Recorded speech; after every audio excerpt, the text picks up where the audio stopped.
Hi friends, അപ്പോൾ എല്ലാവർക്കും നമസ്കാരം. ഇന്ന് ഞാനൊരു ദൂതി വെച്ച് അല്ലെങ്കിൽ ഇവിടെ പിച്ചിങ്ങ വെച്ചൊരു മെഴുക്ക് വരട്ടി ഉണ്ടാക്കുകയാണ്. അതൊരു മെയിൻ ഡിഷായിട്ടാണ് ഞാൻ എടുക്കുന്നത്. എന്ന് വെച്ചാൽ റൈസൊന്നും എടുക്കുന്നില്ല. ഇതൊരു ലഞ്ച് റെസിപ്പിയാണ് വെയിറ്റ് ലോസിന് വേണ്ടിയിട്ട്.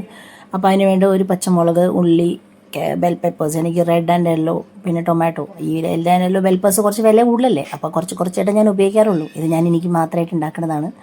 പിന്നെ ഒരു ചോപ്പർ എടുത്ത് അതിനകത്ത് ആ പറഞ്ഞ ഇൻഗ്രീഡിയൻസ് ഒക്കെ അങ്ങോട്ട് ഇട്ടു. ഓക്കെ, പിച്ചിങ് ഇട്ടില്ല കേട്ടോ, ബോട്ടിൽ കോഡ് ഇട്ടിട്ടില്ല. ബാക്കിയൊക്കെ ഇൻഗ്രീഡിയൻസ് അങ്ങോട്ട് ചോപ്പറിലിട്ടു, ചോപ്പ് ചെയ്തെടുത്തു. ഓക്കെ, കാണാലോ, നല്ല നീറ്റായിട്ട് ചോപ്പ് ചെയ്യും. എത്ര വേണം എത്ര ചോപ്പാക്കി ഇട്ടാം. പിന്നെ അത് കഴിഞ്ഞിട്ട് ആ ചോപ്പ് ചെയ്ത സംഭവങ്ങൾ ഒരു ചട്ടി ചൂടാക്കുക.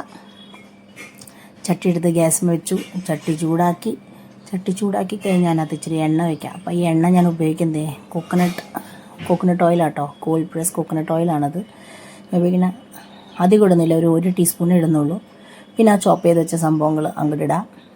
എന്നിട്ട് പിന്നെ നമ്മുടെ ദൂതീനെ നല്ല സുന്ദരം കുട്ടപ്പനാക്കിയിട്ട് പീൽ ചെയ്ത് കഴുകി എടുത്തിട്ടുണ്ട്. പിന്നെ അതിനൊന്ന് സ്ലൈസ് ചെയ്തെടുത്തേനെ, കാരണം ഞാൻ ചോപ്പ് ചെയ്തില്ല. നമുക്ക് എങ്ങനെ വേണമെങ്കിലും കട്ട് ചെയ്യാം കേട്ടോ. പിന്നെ ഞാനത് സ്ലൈസ് ചെയ്തെടുത്തത് ഒരു ടെക്സ്ചർ വരാൻ വേണ്ടിയിട്ടാണ്. ഓക്കെ, അത് സ്ലൈസ് ചെയ്തെടുത്തിട്ടുണ്ട്. അത് കഴിഞ്ഞിട്ട് ഞാൻ ഉപയോഗിക്കുന്ന മസാല മാഗി മസാലയാണ്. ഒരു ടേസ്റ്റൊക്കെ വേണ്ടേ, ഇത് വലിയ കാര്യമായിട്ട് ആർക്കും ഇഷ്ടമൊന്നുമല്ല, എന്നാലും പരമാവധി ടേസ്റ്റ് ആക്കാം. അപ്പോൾ ആ മസാല ഇട്ടിട്ടുണ്ട്. പിന്നെ ദൂതി അരിഞ്ഞത് അങ്ങോട്ട് ചേർത്തു. അതൊന്ന് ഇളക്കി മറിച്ച്, അത് കഴിഞ്ഞിട്ട് ഒരു മീഡിയം ടു സ്ലോ ഫ്ലെയിമിൽ വെക്കുക.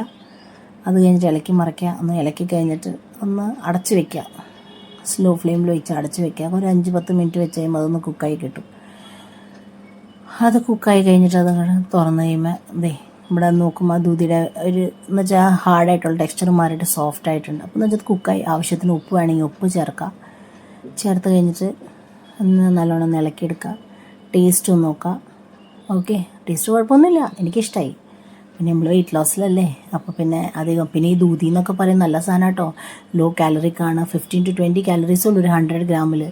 പിന്നെ vitamin C and B complex ഒക്കെ ഉള്ളത്, മിനറൽസ് ഉണ്ട്, ഫൈബർ ഉണ്ട്. ഡയബറ്റീസുകാർക്ക് നല്ല വെജിറ്റബിളാണത്. ഓക്കെ, അങ്ങനെ ഗ്യാസ് ഓഫ് ചെയ്യുക. പ്ലേറ്റിൽ ഇതാ നിരത്തി കഴിഞ്ഞ് പിന്നെ വെറുതെ അങ്ങനെ തിന്നാൻ പറ്റുമോ? കുറച്ച് അലങ്കാരം വേണ്ടേ? അപ്പോൾ കുറച്ച് ഒരു ചീസ് ക്യൂബ് എടുത്തു, ഗ്രേറ്റ് ചെയ്ത് കഴിഞ്ഞിട്ട് അതിന് മേളിൽ ഇച്ചിരി തൈരും കൂടി ഇട്ടു ഞാൻ, കാരണം എനിക്കിച്ചിരി പുളിയൊക്കെ ഇഷ്ടം. പിന്നെ നമുക്ക് സോസും കെച്ചപ്പൊന്നും ഞാൻ യൂസ് ചെയ്യുന്നില്ല, അങ്ങനത്തെ ഡ്രസ്സിങ്സ് ഒന്നുമില്ല. സാധാ തൈര്, അധികം പുളിയില്ലാത്ത തൈര്. അപ്പോൾ അതിനകത്ത് ഉപ്പൊന്നും ചേർത്തിട്ടില്ല. അപ്പോൾ തൈരൊക്കെ ഇട്ട് ഒന്ന് മുകളിൽക്കൂടെ ഡ്രസ്സ് ചെയ്തു. അപ്പോൾ എനിക്ക് ഇച്ചിരി പുളിയൊക്കെ ഉള്ളത്. പിന്നെ ഇച്ചിരി കുരുമുളക് പൊടി മുകളിൽക്കൂടെ ഇട്ടു. ആഹാ, എന്താ രസം! പിന്നെ ഇതെടുത്തു. പിന്നെ അതിൻ്റെ സൈഡായിട്ട് ഞാൻ എടുത്തതേ ഇച്ചിരി പോമോഗ്രാനൈറ്റ് ഇട്ട് തൈര് എടുത്തിട്ടുണ്ട്. ആ തൈരിൽ ഉപ്പൊന്നും ചേർത്തിട്ടില്ല, കാരണം പുളി അധികം ഇല്ലല്ലോ, അപ്പോൾ ഉപ്പ് ചേർക്കേണ്ട ആവശ്യമില്ല. അൺനെസറി ഉപ്പ് ചേർക്കണ്ട, നമ്മൾ മെഴുക്ക് വരട്ടിയിൽ ഉപ്പ് ചേർത്തിട്ടുണ്ടല്ലോ. പിന്നെ ഇത് കാണുമ്പോൾ ഒരു പിസ്സ പോലെ ഉണ്ട്, മനസ്സിൽ പിസ്സ വിചാരിക്കുക, അല്ലെങ്കിൽ ഒരു പിസ്സയുടെ ഫോട്ടോ കാണാം, എന്നിട്ട് തിന്നാം.